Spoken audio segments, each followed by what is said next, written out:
nous serons tous ensemble enlevés avec eux sur des nuées à la rencontre du Seigneur dans les airs. Et ainsi, nous serons toujours avec le Seigneur. Encouragez-vous donc les uns les autres par ces paroles. La question que Paul traite ici est la question relative au retour de Jésus-Christ.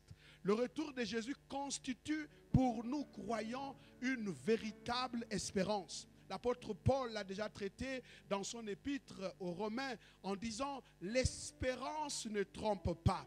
Et généralement, nous devrons rappeler que c'est un thème, c'est une thématique centrale dans le cadre de l'Évangile, le retour de Jésus-Christ. Je voudrais donc rappeler pour tous ceux qui me suivent, vous savez que dans la Bible, le Nouveau Testament parle 9 fois de la nouvelle naissance, 20 fois du baptême, 70 fois de la repentance et plus de 300 fois le Nouveau Testament parle du retour de Christ comme pour démontrer ici la profondeur, l'importance du retour de Christ, de la thématique qui est bien sûr liée au retour de Christ.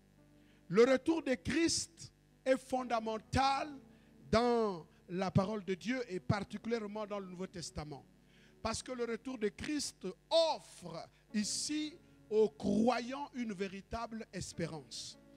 Parce que lorsque vous êtes dans une difficulté, que les situations ne vont pas comme vous pensez, mais vous avez néanmoins une espérance que tôt ou tard, ce monde sera détruit. Ces choses que nous voyons en face vont passer un jour.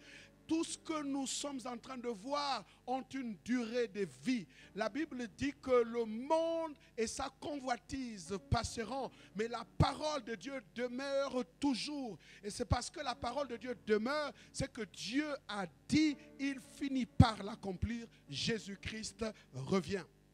Mesdames et messieurs, quand nous voyons ce genre de situation où le monde entier cherche des solutions, et quelquefois on n'en trouve pas. Nous avons essayé d'observer l'actualité au niveau de l'Occident. Après la Chine, je disais tout à l'heure, l'Italie, la France et d'autres pays, nous pouvons nous rendre compte que les nations ou encore les populations ne sont pas tout de suite maîtresses de leur vie, de leur sort, de leur avenir. Il y a forcément quelque chose qui échappe à leur contrôle. Nous nous rendons compte que le monde, par ce qui se passe aujourd'hui, peut se rendre compte de la véracité, bien sûr, de la parole de Dieu. Donc, parler du retour de Christ, même si ça nous concerne en premier en tant que chrétiens, mais ça doit concerner le monde entier. Il n'y a pas eu de temps où le monde s'est laissé captiver par l'information comme nous le constatons aujourd'hui. Il y a des événements dans plusieurs pays. Mais aujourd'hui, le monde entier est en train de lutter contre quelque chose qui semble les dépasser. Assurément, les scientifiques se disent, nous allons maîtriser la situation. Mais nous réfléchissons parce qu'en tant que prédicateurs de l'Évangile, tous les événements pointent vers le retour de Jésus-Christ. Donc la dégradation du monde, de l'écologie, la dégradation de l'économie, la dégradation des politiques, la dégradation des populations. Nous voyons toutes ces choses qui sont juste en train de nous dire que la parole du Seigneur va s'accomplir. Je vous parle du retour de Jésus-Christ de Nazareth. Donc pour nous, en tant que prédicateurs de l'Évangile, ce genre d'événements nous rappellent encore une fois que cette thématique ne saura être mise de côté parce qu'elle reste une thématique d'actualité. Le retour de Jésus-Christ est une vérité. Pourquoi? Parce que ce que Dieu a déclaré par des prophètes est arrivé, ces choses sont accomplies aujourd'hui. Ça veut dire que ça nous rassure simplement que Jésus va revenir. Et pour nous, le retour de Jésus est un symbole fort. Pourquoi? Parce que Jésus reviendra. Et il y a une série d'événements qui vont accompagner le retour de Jésus. Nous savons que quand Jésus viendra, et après, nous avons toutes les théories théologiques, la résurrection des morts, le jugement des morts. Nous savons aussi qu'il y a le millénium. J'aurai l'occasion de pouvoir donner quelques positions là-dessus dans la suite. Il y a tous ces événements qui ont été simplement mis en paquet, qui attendent que Jésus-Christ revienne pour que chaque chose se mette à sa place. Nous ne pouvons pas penser que c'est pour nous vraiment, comment dirais-je, aisé de voir toutes ces choses sans rappeler que Jésus-Christ avait dit qu'il reviendra. Mais vous allez certainement me dire, si Jésus revient, quelle est donc la preuve qu'il revient bientôt? Je voudrais donc juste vous dire que nous avons plusieurs preuves qui nous démontrent que Jésus-Christ va revenir. D'abord dans 2 Thessaloniciens chapitre 2, et que je voudrais ici lire à partir du verset 2 Thessaloniciens chapitre 2 à partir du verset 1, la Bible dit ceci. 2 Thessaloniciens chapitre 1 à partir du verset 2, la Bible dit ceci. En ce qui concerne le retour de notre Seigneur Jésus, c'est déjà la Bible qui nous démontre, qui nous dit que Jésus-Christ, notre Seigneur, reviendra. C'est la première preuve, elle est scripturaire, elle est biblique, parce que c'est la Bible qui nous dit que Jésus reviendra. Pour ce qui concerne l'enlèvement de notre Seigneur Jésus-Christ et notre réunion avec lui, nous vous prions, frères. Comment est-ce qu'on appelle, dans certaines versions, on nous dit, en ce qui concerne le retour de notre Seigneur Jésus-Christ et notre rassemblement auprès de lui, nous vous le demandons, frères et sœurs. Ne vous laissez pas facilement ébranler dans votre bon sens, ni troubler par une révélation, par une parole ou par une lettre qui semble venir de nous, comme si le jour du Seigneur était déjà là. Que personne ne vous trompe d'aucune manière. En effet, ça veut dire qu'en effet, il faut que l'apostasie arrive d'abord et qu'apparaisse l'homme de péché, le fils de la perdition. Donc vous comprenez ici, la certitude, nous l'avons dans la Bible, que Jésus-Christ va revenir, parce que la Bible dit à ce qui concerne. C'est une forme d'information, c'est quelque chose qui nous rassure que Jésus va revenir. Ça nous démontre aussi qu'à l'époque apostolique, les disciples et les croyants de l'époque attendaient le retour de Jésus. La raison pour laquelle Paul, en grand rabbin, en grand enseignant, rappelle qu'au sujet du retour de Jésus, voilà comment ça va se passer. Vous qui pensez que Jésus est déjà là, non, il n'est pas encore là. Avant que Jésus ne vienne, il y aura ce qu'on appelle des signes précurseurs, des signes, ce qu'on appelle des signes avant-coureurs. Donc si Jésus prend la peine de nous dire, ou encore les apôtres prennent la peine pour nous dire qu'il y aura, le retour de Christ sera donc précédé de certains signes. Ça veut dire que les signes qui précèdent le retour de Christ nous démontrent aussi que, en tout cas, le monde entier, l'univers entier se prépare au retour de Jésus-Christ. Donc c'est une preuve tangible, biblique, que Jésus va revenir, parce que lui-même l'a dit, les disciples aussi l'ont dit, que Jésus revient. Il y a des gens qui peut-être se disent, Jésus-Christ est déjà de retour. Nous aurons encore l'occasion de pouvoir expliquer pour dire non, Jésus n'est pas encore de retour tant que tous ces signes cités ne sont pas accomplis. Jésus ne reviendra pas. Alors, deuxièmement, pour montrer que nous avons la preuve biblique que Jésus revient bientôt. Alors, le retour de Christ et l'évidence de ce retour, nous pouvons également lire dans Actes des Apôtres au chapitre 1 à partir du verset 6. Actes des Apôtres. Alors les apôtres réunis lui demandèrent, Seigneur, est-ce en ce temps-là que tu rétabliras le royaume d'Israël? Alors il leur répondit, ce n'est pas à vous de connaître les temps ou les moments que le Père a fixés de sa propre autorité.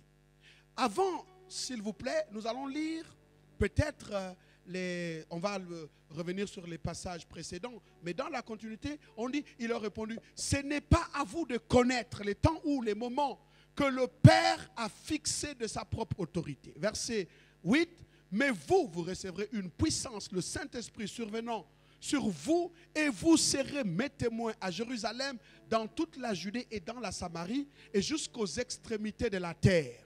Verset 9, après avoir dit cela, il fut élevé pendant qu'il regardait, et une nuée la déroba à leurs yeux.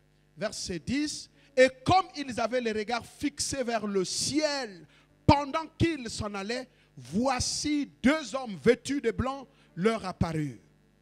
Verset 11, et dirent, hommes galiléens, pourquoi vous arrêtez à regarder au ciel? Ce Jésus qui a été enlevé au ciel du milieu de vous viendra de la même manière que vous l'avez vu allant au ciel. La question est claire. La Bible dit, c'est Jésus tel que vous l'avez vu être enlevé du milieu de vous et qui est parti au ciel parce qu'il a été enlevé. Vous avez été témoins. De même, tel qu'il a été enlevé, de même il reviendra. Ça veut dire ici, même les anges nous ont donné la certitude du retour de Jésus-Christ. Nous savons que les apôtres savaient que Jésus devrait venir. Nous avons la preuve biblique. Nous savons aussi que la Bible, le Seigneur Jésus lui-même a dit qu'il reviendra. Parce que Jésus a dit dans Matthieu chapitre 18, verset 8, quand le Fils de l'homme reviendra, est-ce qu'il trouvera toujours de la foi sur la terre? Trouvera-t-il la foi sur la terre? Ça veut dire que Jésus lui-même a dit qu'il reviendra. Les apôtres aussi savaient et ont affirmé que Jésus reviendra. Là, ce sont des anges qui parlent aux disciples en disant, hommes galiléens, pourquoi vous arrêtez-vous à regarder au ciel? C'est Jésus qui a été enlevé au ciel du milieu de vous. Il reviendra de la même manière que vous l'avez vu allant au ciel. Quand Jésus a été enlevé, quand il est allé au ciel, il est parti avec son corps après la résurrection. Physiquement, Jésus est monté au ciel et les anges ont dit aux disciples que ce même Jésus, tel que vous l'avez vu monter au ciel, c'est de la même façon qu'il reviendra. Là encore, c'est une preuve que Jésus revient. En d'autres termes, nous avons Jésus lui-même qui dit qu'il reviendra. Nous avons les apôtres qui avaient cet enseignement du retour de Jésus, qui ont affirmé que Jésus reviendra. Nous avons les anges qui viennent ici confirmer pour dire c'est Jésus tel que vous l'avez vu enlevé au ciel, il reviendra de la même façon. Donc, bibliquement, nous avons des preuves que Jésus reviendra. La seule chose que nous voulons juste rappeler, au-delà des événements qui sont de manière à nous effrayer, nous chrétiens, nous avons l'espérance. Nous savons que ce monde s'arrêtera un jour. Nous savons que la convoitise de ce monde passera un jour. Nous savons que tout ce qui essaie de captiver notre attention dans ce monde passera un jour. Nous savons qu'il y aura un temps où il n'y aura plus de grincements des dents, ni des pleurs, ni des cris. Pourquoi? Parce que Jésus lui-même reviendra et il essuiera toute larme le temps. Tellement d'injustice. Nous savons qu'il y a tellement de souffrances. Nous savons aussi que le fait de marcher dans ce monde et de voir des choses a fini par nous convaincre que ce monde est tellement meilleur, alors que ça nous amène à oublier le monde à venir que le Seigneur nous a promis. C'est que je voulais donc rappeler à ceux qui me suivent. Au-delà de tout ce que vous vivez, croyez que Jésus reviendra. C'est pour cela que nous vivons dans ce monde. C'est notre raison d'être.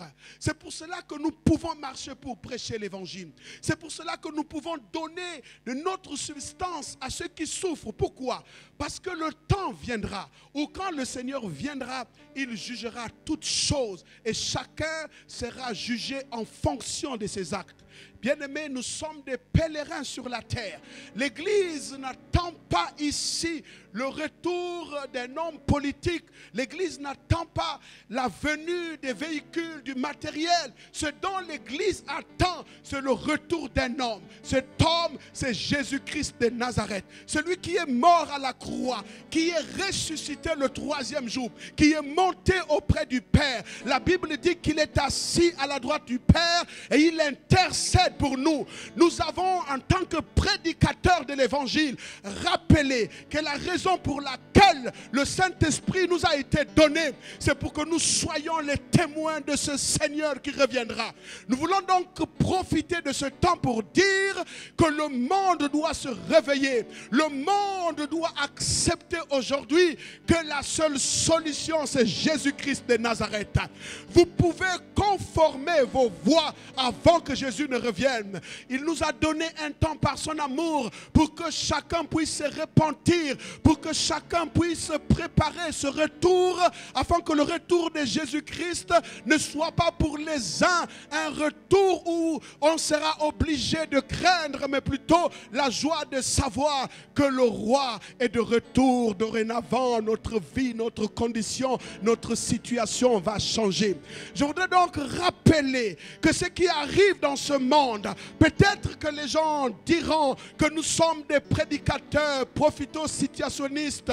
Nous profitons de la situation où le monde est accablé pour parler de Jésus-Christ. Mais il y a 2000 ans, les disciples ont parlé du retour de Jésus et que ce message ne changera pas. Et je voudrais dire, pour ceux qui me suivent, c'est l'occasion de se ressaisir et de se dire, il est temps que je puisse conformer mes voix.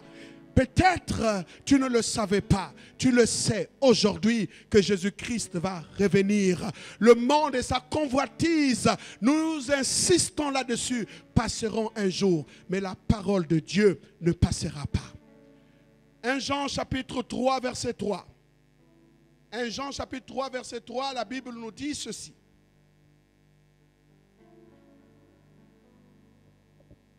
La Bible nous dit dans 1 Jean, chapitre 3, verset 3, « Quiconque a cette espérance en lui se purifie comme lui-même est pur. » C'est donc pour dire, à cause de cette espérance, nous devrons nous purifier, nous devrons nous sanctifier, nous devrons nous conformer. Pourquoi? Parce que le croyant est dans une grande attente. Il attend le retour d'un homme.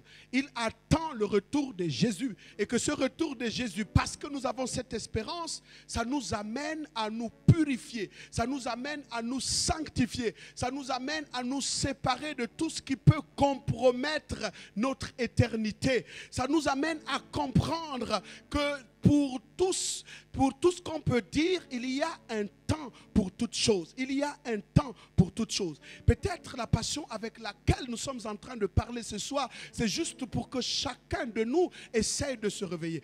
Vous savez que de même nous parlons au monde sans Christ, mais aussi nous profitons de rappeler aux chrétiens que vous pouvez être à l'église, vous pouvez être pasteur, vous pouvez être prédicateur, mais vous pouvez aussi ne plus être comment dirais-je, en conformité avec ce message sur le retour de Jésus-Christ.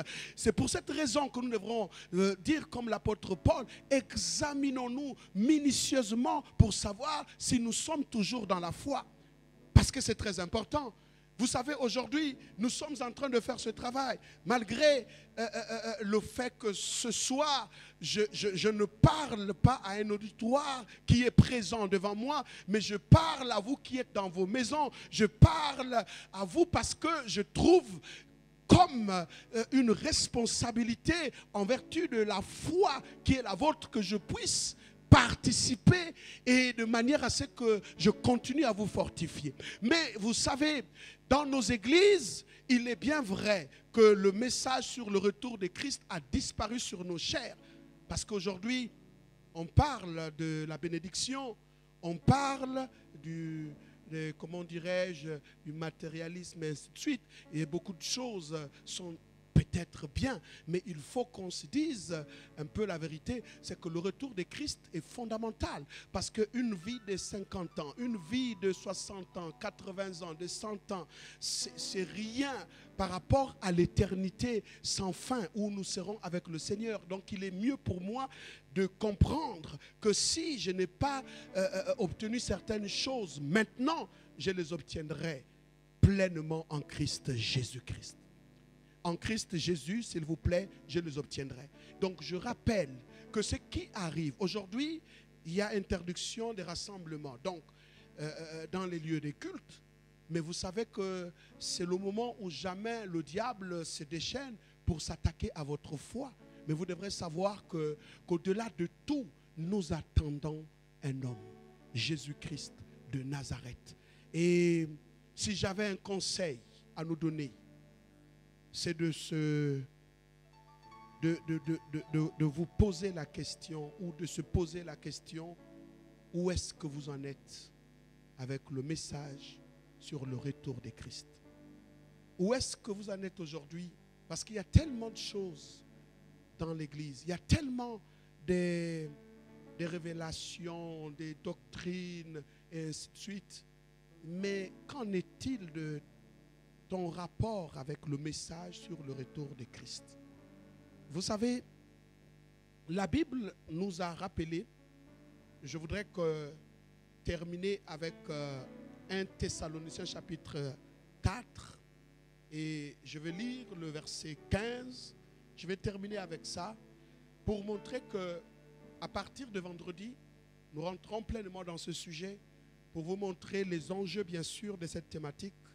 Et pourquoi le monde aujourd'hui, il y a tellement d'agitation, il y a tellement d'événements, catastrophes par là, situation par ici, toutes ces choses, vous sentez que le monde est en pleine ébullition. La seule raison, c'est que Satan ne sait pas quand Jésus-Christ reviendra, parce que la Bible dit qu'il reviendra comme un voleur. Mais Satan n'est pas bête, parce qu'il essaie de lire, il essaie de voir.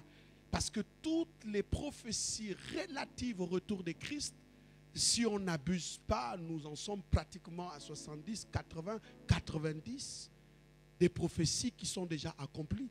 Il n'y a que le chrétien qui dort, qui n'arrive pas à voir que le Seigneur est sur le point de revenir, de faire son retour. Jésus revient bientôt. Ce texte dit, voici en effet ce que nous vous déclarons d'après la parole du Seigneur.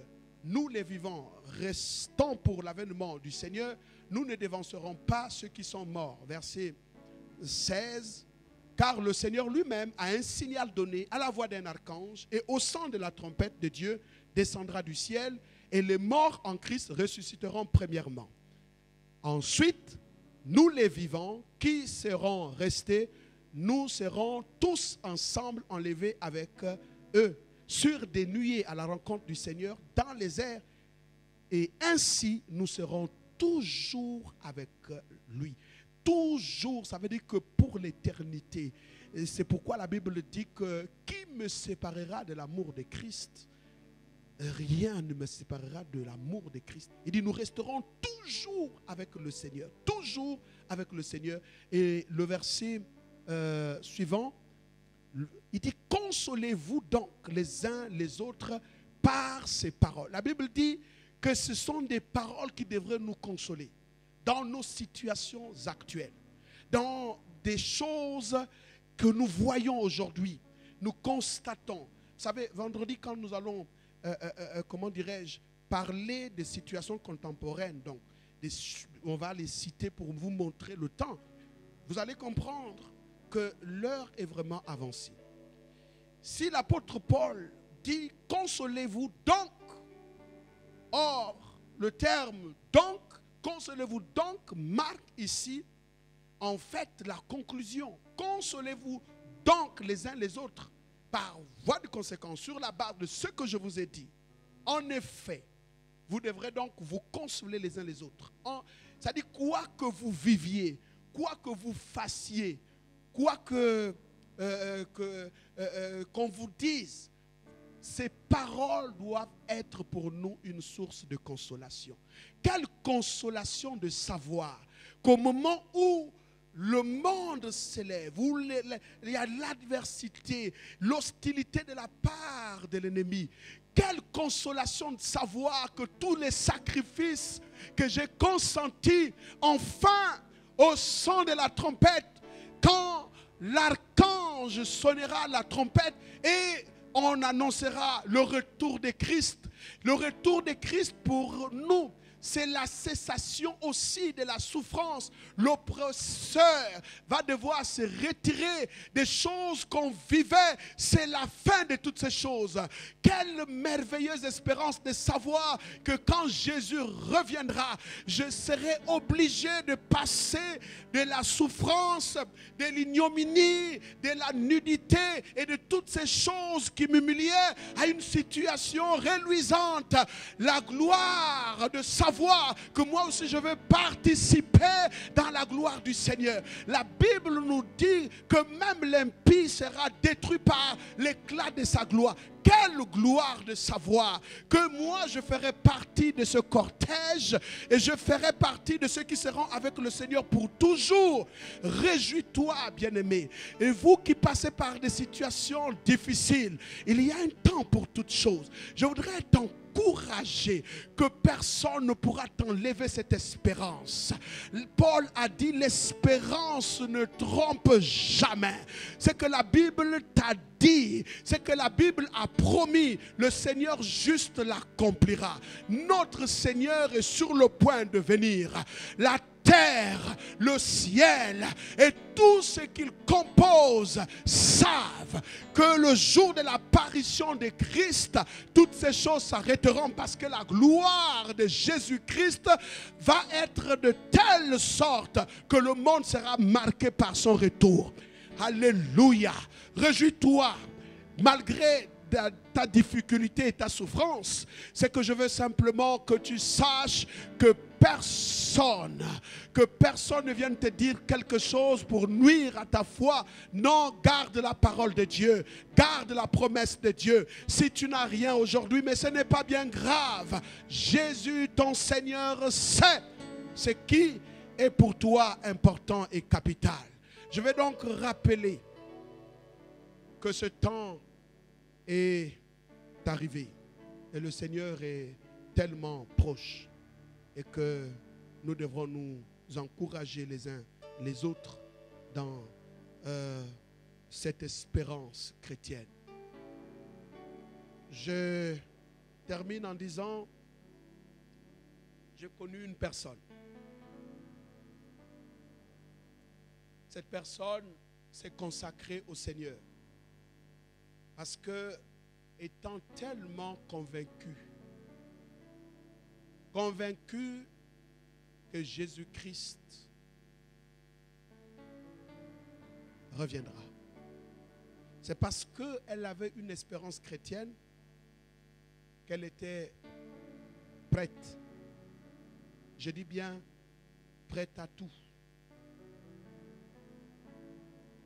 Cette personne qui pouvait peut-être aussi penser à vivre comme tout le monde. Avoir un mari, avoir des enfants, avoir le travail, avoir tout ce que le monde nous offre comme avantage. Mais seulement à cause de l'espérance chrétienne. Parce qu'elle était tellement convaincue que le monde n'est pas forcément ce que nous voyons. Parce que la Bible dit que c'est par la foi que nous reconnaissons que le monde a été fait par la parole de Dieu, en sorte que ce que nous voyons n'a pas été fait de choses visibles. Parce que c'est la parole de Dieu qui a fait toutes ces choses.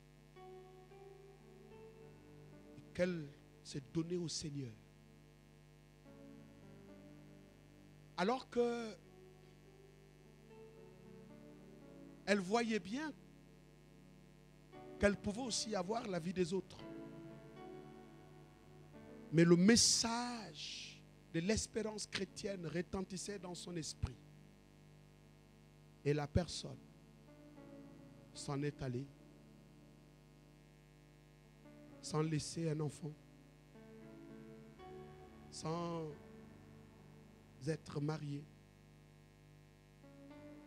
mais qui a investi sa vie de manière à ce que l'évangile de Dieu soit prêché. Une telle personne, on peut peut-être dire qu'elle n'a pas laissé de postérité, elle n'a pas laissé d'héritage. Mais je sais une chose, c'est que Dieu qui connaît les œuvres de chacun permettra aussi à ceux qui ont vécu sur la terre comme des martyrs, c'est-à-dire considérés comme morts pour Christ, puissent recevoir la meilleure des récompenses. Je ne sais pas ce que chacun de nous veut laisser. Je constate seulement que des prédicateurs aux simples membres de l'Assemblée, il y a comme une lutte effrénée dans leur esprit pour se construire une grandeur. Seulement si cette grandeur n'est pas selon Dieu, elle ne profitera à rien. Parce que celui qui sème dans la chair, il moissonnera également de la chair la corruptibilité. Pleurons s'il faut. S'il le faut, pleurons, souffrons, mais acceptons que notre espérance est la chose la plus importante. Je voudrais donc prier pour vous et vous qui me suivez. Vous pouvez vous lever, je vais prier pour vous. Je vais également prier pour une catégorie de personnes qui ont fait naufrage par rapport à la foi. Dieu te voit encore et il veut te relever. Je veux prier pour ceux qui sont malades et qui souffrent dans leur chair, qui se disent le Seigneur les a abandonnés. Non, Dieu ne t'a pas abandonné. Et je veux prier pour chaque chrétien afin que ce message revienne dans ton esprit. Pour nous, ce soir, ça a été une expérience de prêcher sans vous, mais en sachant que vous nous suivez depuis vos maisons, vos lieux de travail et partout. Et petit à petit, ensemble, nous finirons par s'habituer à cet exercice. Levez-vous de là où vous êtes, je vais prier. Père Céleste, nous avons fait du mieux qu'on pouvait. Et nous savons, comme m'a dit l'apôtre Paul, l'espérance ne trompe pas. Fortifie donc celui qui est faible dans sa foi et ceux qui souffrent dans leur chair et qui pleurent actuellement des situations multiples qui les accablent. Fortifie ceux qui ont douté de ton retour, mais aussi ceux qui, par amour, par l'amour du monde, se sont éloignés, Père éternel, de ta maison. Seigneur, que tu les fortifies et que tu les bénisses, que tu les ramènes au nom de Jésus-Christ de Nazareth. Amen. Je voudrais également prier pour ceux qui pensent qu'ils ont marché depuis et qu'ils n'ont jamais eu l'occasion de donner leur vie au Seigneur et qui ont suivi simplement leurs pensées. Vous avez marché, Dieu n'était pas au centre de votre vie. Vous avez fait vos propres choix. Et vous voulez aujourd'hui vous réconcilier avec le Seigneur. Alors je vais prier. Si tu veux donner ta vie au Seigneur, je vais prier pour toi. Père, tu vois de nombreuses personnes qui ont suivi ce message. Seigneur, fortifie-les. Fortifie-les. Au nom de Jésus. Vous répétez simplement après moi. Ô Dieu, le Père de notre Seigneur Jésus-Christ. La Bible déclare, Dieu a tant aimé le monde qu'il a donné son Fils unique afin que quiconque croit en lui ne périsse point, mais qu'il ait la vie. Père céleste, je regrette mes péchés aujourd'hui. J'ai marché dans la désobéissance et la rébellion. Aujourd'hui, par l'entremise de ton serviteur, ce message m'a parlé. J'ai décidé d'ouvrir mon cœur en toute honnêteté et de recevoir Jésus-Christ comme mon Seigneur et mon Sauveur personnel. Merci pour le pardon des péchés et merci de faire de moi enfant de Dieu. Et dorénavant, je te suivrai. Merci pour le Saint-Esprit. Amen. Alors, vous pouvez toujours nous contacter. Nous sommes au centre d'évangélisation Béthanie, Port-Gentil, l'église située non loin de la prison centrale, au quartier Château. Vous pouvez toujours venir. Nous sommes là. Les pasteurs sont ici. 8h jusqu'à 20h, 21h. Vous trouverez toujours des gens ici à l'église. Vous pouvez venir. Si vous avez besoin d'un entretien, on vous recevra. Que Dieu vous bénisse. Nous allons nous retrouver vendredi à 19h. Merci.